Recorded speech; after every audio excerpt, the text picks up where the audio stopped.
নন্দিনী দেবীকে ডেকে পাঠানো হলো, নন্দিনী চক্রবর্তীকে দিল্লিতে। আপনি ব্যবস্থা নিচ্ছেন না কেন? এই বিডিও, এই ডিএম, এরা এত সিরিয়াস অ্যালিগেশন এদের বিরুদ্ধে, এমন এমন ডকুমেন্টস জমা হয়েছে যে ডকুমেন্টসটা তারা স্বীকার করে নিয়েছে তারা করেছেন। কীরকম ডকুমেন্টস?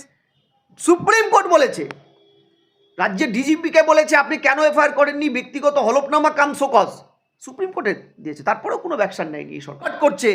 তখন আপনি ওখানে দাঁড়িয়ে থেকে সেই ফাইল লোপাটের তত্ত্বাবধান এবং সাহায্য করার জন্য কিন্তু সংবিধান আপনাকে দেয়নি দায়িত্ব। এর পরিণাম ভয়ানক থেকে ভয়ানকতর হতে পারে, এটা জেনে রাখুন। না, এরা বুঝতে পারছে না নির্বাচন কমিশন চাইলে এদের কি হাল হতে পারে। আজকে আলাপন এত যোগ্য অফিসার, তার আজকে কি অবস্থা ভাবো। ভারতবর্ষের সংবিধানকে তিনি মানেননি রাজ্যের তাবেদারি করতে গিয়ে, আজকে তার পরিস্থিতি কোথায় দাঁড়িয়ে পড়েছে। চাকরি না দিয়ে 1,500 টাকা ঘুষ দিচ্ছে লাইন দিয়ে, ডাক্তার, ইঞ্জিনিয়ার, আইআইটি, ঠিক আছে, হবু প্রফেসর, যারা প্রফেসর হতে পারতো, প্রত্যেকে 1,500 টাকা 50 টাকা দৈনিক পাওয়ার জন্য লাইন দিয়েছে। মায়েরা চোখের জল মুছতে মুছতে লাইন দিয়েছে তার সন্তানের জন্য। এই যে লালচুন কানে দুল, কুকুরের গলায় যে চেন থাকে, অত মোটা মোটা সোনার চেন পরা লোক দেখলেই তুমি মোরেনলেস ধরে নেবে ওটা তৃণমূল। যে ঠিক ভাঙা পায়ে মুখ্যমন্ত্রী পুরো ভোট চলাকালীন যে হুইল চেয়ারে বসে জনগণের মধ্যে একটা আবেগ, জনগণের মধ্যে একটা ইমোশনের সুশ্রী দিয়েছিলেন, সেই একই প্রক্রিয়ার নতুন ভার্সন হিসেবে 26-এর থিম হয়তো হতে চলেছে ঘরের এক কাপড়ে রাজ্যের মুখ্যমন্ত্রী, সততার প্রতীক।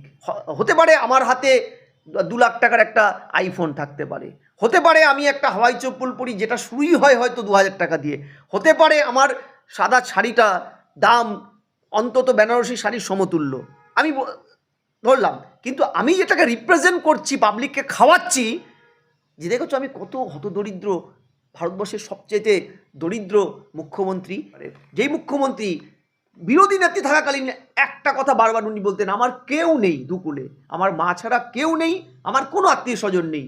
আমরা দেখলাম মুখ্যমন্ত্রী হওয়ার পরে তার এক ঝাঁক ভাইপো, যিনি প্যারাশুট থেকে নেমে দলের বড় পদে গেলেন, ভাইয়েরা বিভিন্ন খেলাধুলার জগতে একদিন ব্যাট করে ফুটবল খেলেছে কিনা জানি না, সমস্ত বড় বড় পদে চলে গেল। আমরা দেখলাম কাজী বন্দ্যোপাধ্যায়, তার ভাতৃবধূ, তার নামে একাধিক অভিযোগগুলো, আমি বলছি অভিযোগ উঠেছে, তো অভিযোগ উঠেছে।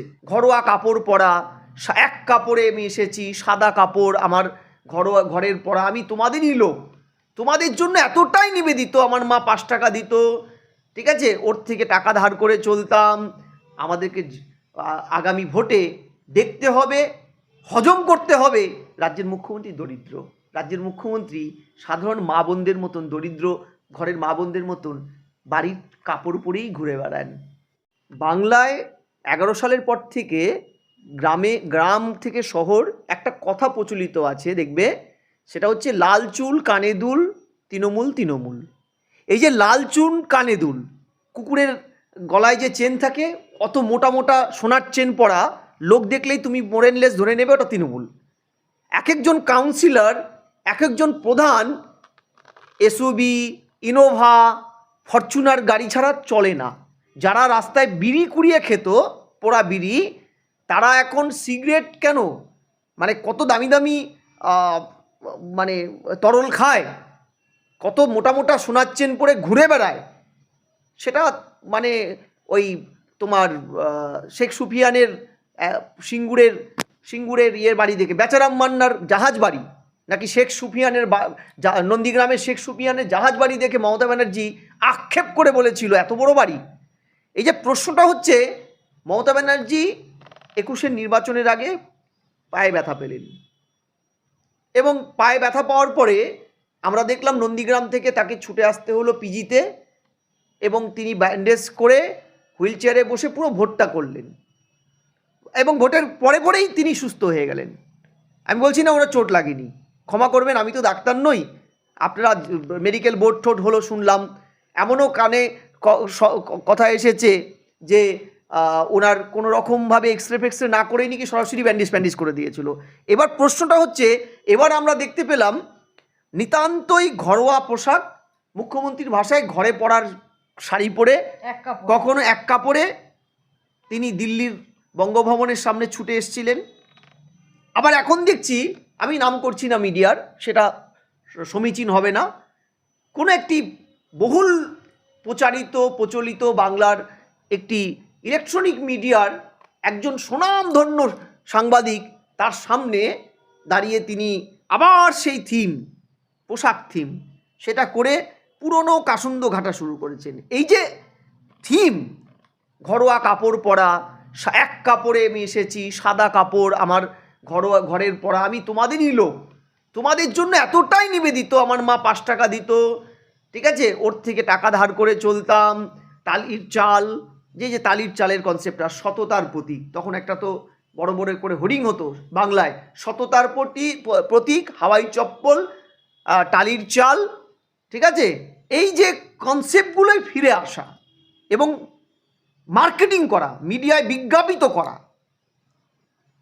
এটা কিন্তু বোঝা যাচ্ছে সামনের নির্বাচন 26-এর ভোট বৈতরণী আর ওই হুইল চেয়ারে হতে যাচ্ছে না, এবার হতে যাচ্ছে ঘরের পোশাক থিমে, হতে যাচ্ছে টালির চালের থিমে, হতে যাচ্ছে হাওয়াই চপ্পলের থিমে, হতে যাচ্ছে আমি তোমাদেরই মেয়ে, একান্ত আটপুরে তোমাদের ঘরের কাছের মেয়েটি, আমি মুখ্যমন্ত্রী নই, আমার হতে পারে আমার হাতে 2 লাখ টাকার একটা আইফোন থাকতে পারে, হতে পারে আমি একটা হাওয়াই চপ্পল পরি যেটা শুরুই হয় হয়তো 2000 টাকা দিয়ে, হতে পারে আমার সাদা শাড়িটা দাম অন্তত বেনারসি শাড়ির সমতুল্য, আমি ধরলাম, কিন্তু আমি যেটাকে রিপ্রেজেন্ট করছি, পাবলিককে খাওয়াচ্ছি, যে দেখেছো আমি কত হতদরিদ্র, ভারতবর্ষের সবচেয়ে দরিদ্র মুখ্যমন্ত্রী, এই যে খাওয়ানো গেলানো, এই গেলানোটা কিন্তু এই হাইলাইট করা, প্রোমো করা, একটা ইমেজ বিল্ড করা, এই ইমেজ বিল্ড করার প্রসিডিওর চলছে কিন্তু খেয়াল করবে,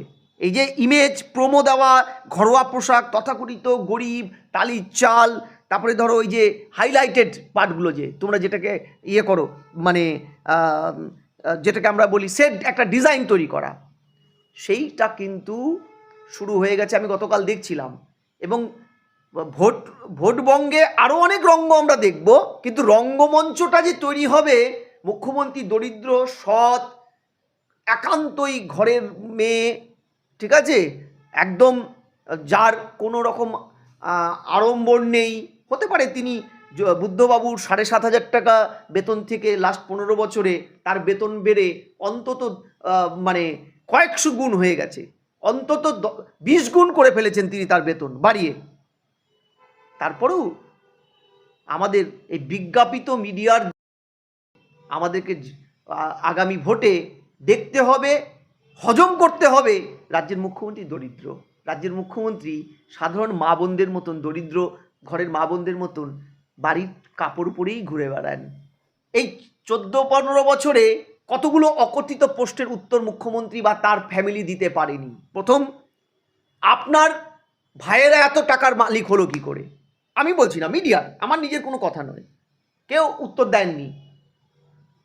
দ্বিতীয়, আপনার ভাইপো দলের সর্বোচ্চ নেতা, সর্বভারতীয়, তার এত টাকা কি করে, তার 2 কোটি 3 কোটি টাকার ঝাড়বাতি, এক্সকেলেটর দেওয়া বাড়ি, শান্তিনিকেতন, তিনি ঘন ঘন বিদেশ যান চোখের চিকিৎসার জন্য, দুবাই হয়ে, এই ছোট্ট জায়গাটা মার্ক করো, দুবাই হয়ে, এগুলো উত্তর দিতে পারেনি।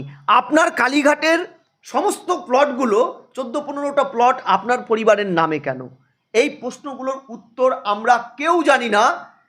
কিন্তু একটা জিনিস মানুষের মনে ঢুকে গেছে, বিপুল সম্পত্তির মালিকানার অধিকারী হয়েছে মুখ্যমন্ত্রী মমতা ব্যানার্জির পরিবারের। যেই মুখ্যমন্ত্রী বিরোধী নেত্রী থাকাকালীন একটা কথা বারবার উনি বলতেন, আমার কেউ নেই দুকুলে, আমার মা ছাড়া কেউ নেই, আমার কোনো আত্মীয় স্বজন নেই। আমরা দেখলাম মুখ্যমন্ত্রী হওয়ার পরে তার এক ঝাঁক ভাইপো, যিনি প্যারাশুট থেকে নেমে দলের বড় পদে গেলেন, ভাইয়েরা বিভিন্ন খেলাধুলার জগতে একদিন ব্যাট করে ফুটবল খেলেছে কিনা জানি না, সমস্ত বড় বড় পদে চলে গেল। আমরা দেখলাম কাজরি বন্দ্যোপাধ্যায়, তার ভাতৃবধূ, তার নামে একাধিক অভিযোগগুলো, আমি বলছি অভিযোগ উঠেছে, তো অভিযোগ উঠেছে। তাহলে এই জায়গায় দাঁড়িয়ে এমন অবস্থা হলো যে মুখ্যমন্ত্রী যে যখন বলতো সততার প্রতীক, সেই মুখ্যমন্ত্রী এখন বা তার দল এখন আর কোথাও এক বর্ণ লেখে না সততার প্রতীক। এই জায়গায় দাঁড়িয়ে আগামী ভোটে দুর্নীতিগ্রস্ত, চরম থেকে চরম দুর্নীতিগ্রস্ত তৃণমূল, ভারতবর্ষের সবচাইতে দুর্নীতিগ্রস্ত দল তৃণমূল, যে তৃণমূলের মুখ্যমন্ত্রীর নেতৃত্বে 43টা দপ্তর ক্যাবিনেটের প্রত্যেকটার দুর্নীতি প্রমাণিত হয়েছে হাইকোর্ট সুপ্রিম কোর্টে।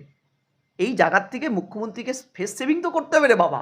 এই ফেস সেভিংটার জন্য নতুন লালিপপ দিচ্ছে জনগণ কাছে, নতুন আকারের ওই খাওয়াচ্ছে, ট্যাবলেট খাওয়াচ্ছে, সততার ট্যাবলেট, এবং খাওয়ানো হচ্ছে পেটোয়া মিডিয়ার মাধ্যমে। বিভিন্ন পেটোয়া মিডিয়া ঝাঁপিয়ে পড়ছে কম্পিটিশনে, যে রাজ্যের মুখ্যমন্ত্রী কত দরিদ্র, দেখো দেখো কত ঠিক আছে। এইগুলোকে বলে কি জানো তো, এটাকে বলে ডিসপ্লে পলিটিক্স। পলিটিক্যাল ইস্যু, দুর্নীতি বা বিভিন্ন ব্যর্থতার ইস্যুগুলোকে ধামাচাপা দিয়ে উপরে উঠিয়ে আনা নন পলিটিক্যাল ইস্যুকে সারফেসে, যাতে ওটা ভুলে থাকে লোকে, এটা দেখে লোকে। এইটা আরও বাড়বে, উত্তরোত্তর বাড়বে, ঠিক আছে। এবং বাড়তে বাড়তে এমন জায়গায় চলে যায় যে ঠিক ভাঙা পায়ে মুখ্যমন্ত্রী পুরো ভোট চলাকালীন যে হুইল চেয়ারে বসে জনগণের মধ্যে একটা আবেগ, জনগণের মধ্যে একটা ইমোশনের সুশ্রী দিয়েছিলেন, সেই একই প্রক্রিয়ার নতুন ভার্সন হিসেবে 26-এর থিম হয়তো হতে চলেছে ঘরের এক কাপড়ে রাজ্যের মুখ্যমন্ত্রী, সততার প্রতীক। দেখো, রাজ্যের নির্বাচন কমিশন অসহায় হয়েছিল, তার কিছু করার ছিল না। আমি কেন তোমায় বলছি, তোমাদের এই প্রোগ্রামে আমি বারবার বলেছি, কোয়াসি ফেডারাল স্ট্রাকচারে নির্বাচন কমিশন 324(6) উপধারায় স্পষ্টত তার হাতে এতটাই ক্ষমতার সংবিধান প্রণেতারা দিয়েছেন, যেখানে পরিষ্কার ডিরেকশন, সুপারভিশন অ্যান্ড পানিশমেন্ট তার এখতিয়ারে ভুক্ত। কিন্তু এই প্রভিশনগুলো নির্বাচন কমিশন করেন কোয়াসি ফেডারাল স্ট্রাকচারে থ্রু স্টেট, যে স্টেটে তারা কাজটা করছে। কারণ ল অ্যান্ড অর্ডার একটা স্টেট সাবজেক্ট।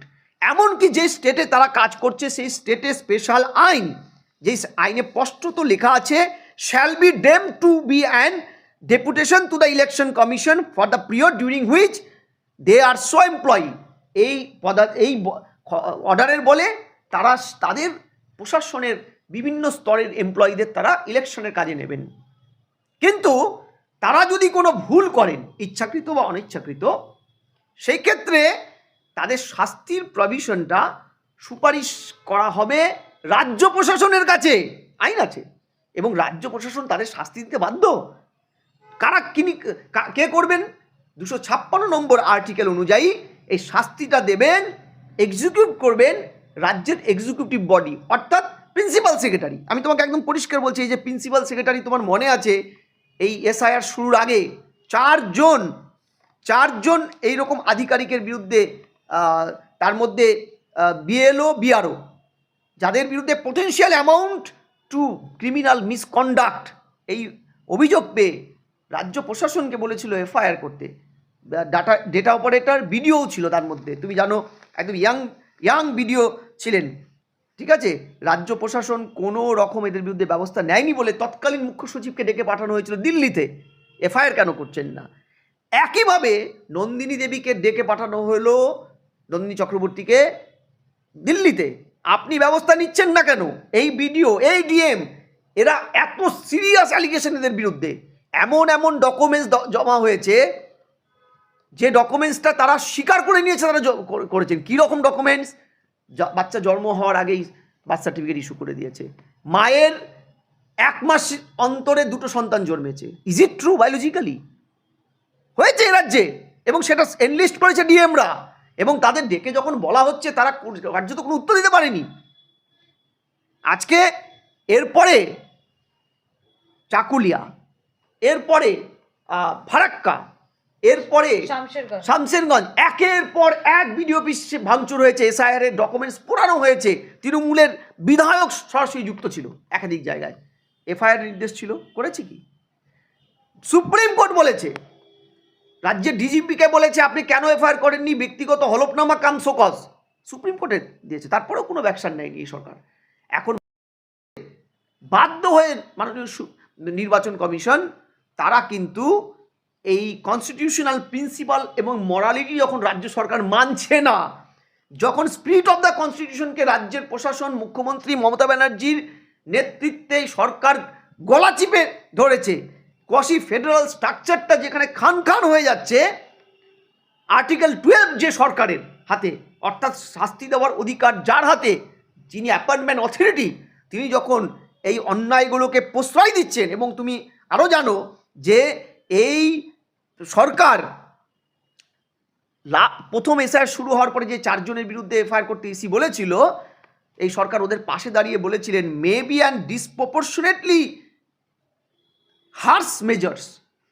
এই যে ইসির সমালোচনা করেছিল মুখ্য সচিব, ভাবতে পারছো তুমি? এই যে বড় আমলা ব্যুরোক্রেটরা রুলিং পার্ট হয়ে যাচ্ছে, এতেই নির্বাচন কমিশন এই ছোঁয়াচে রোগটাকে এখনই সমূলে বিনাশ না করার জন্য নিজেরা সরাসরি এফআইআর নির্দেশ দিয়েছে। এই মুখ্য সচিব, এই আমলা, পুলিশ আধিকারিক, তারা তো সংবিধান রক্ষার জন্য দায়বদ্ধ। তারা জানে না কমিশন এবং ইয়ারোদের মাঝখানে কেউ থাকে না, রাজ্যের মুখ্যমন্ত্রী, সিএম, ডিএম, পিএম কেউ থাকতে পারে না। এরা যখন একদম নির্লজ্জের মতন পুলিশ প্রশাসন এবং তার এন্টার মেশিনারিজটাই ভুতরে ভোটারদের বাঁচানোর জন্য ভারতবর্ষের সংবিধানের সাথে ছেলে খেলা করছে, তখন আমার আশঙ্কা হয় যে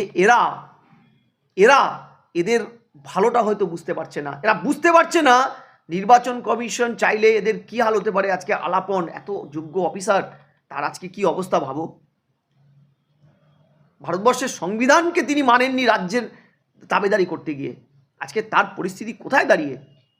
ফলে আমার ভয়টা কোথায় গিয়ে, যে আজকে মাননীয় নির্বাচন কমিশন এই পদক্ষেপটা না নিলে অন্য রাজ্যে সংক্রমিত হতো, এটা তারাও মানা বন্ধ করে দিত, ভারতবর্ষের সংবিধান নিয়ে ছেলেখেলা হতো। এরপরে ওয়েলকাম, সাধু উদ্যোগ, কিন্তু আমি আবারও স্মরণ করিয়ে দিই মাননীয় মুখ্য সচিব এবং অন্যান্য আধিকারিকদের, আপনারা এই কাজ থেকে বিরত হন।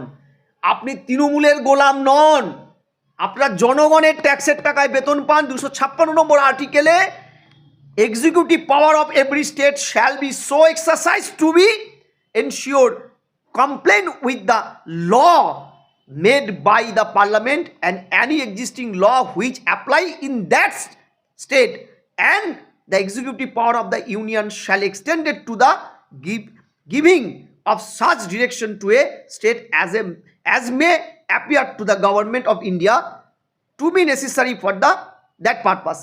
এক্সিকিউটিভ পাওয়ারটা তো আপনাদের দিয়েছে মুখ্যমন্ত্রী মমতা ব্যানার্জি, মদন মিত্র, ফিরহাদ হাকিমকে দেয়নি। ভারত সরকারের পার্লামেন্টের আইন দায়িত্ব নিয়ে আপনি পালন করবেন, নাকি রাজ্যের মুখ্যমন্ত্রী তৃণমূলের গাড়িতে যখন ফাইল লোপাট করে ইডিকে অস্ত্রের মুখে ফেলে যখন ফাইল লোপাট করছে, তখন আপনি ওখানে দাঁড়িয়ে থেকে সেই ফাইল লোপাটের তত্ত্বাবধান এবং সাহায্য করার জন্য কিন্তু সংবিধান আপনাকে দেয়নি দায়িত্ব। এর পরিণাম ভয়ানক থেকে ভয়ানকতর হতে পারে, এটা জেনে রাখুন। ইতিমধ্যে কাজ শুরু হয়েছে, আগামীতে কত লক্ষের নাম বাদ যেতে পারে আপনার কি? দেখো, এখনো পর্যন্ত যা চলছে প্রচুর লোক হিয়ারিংয়ে আসেনি।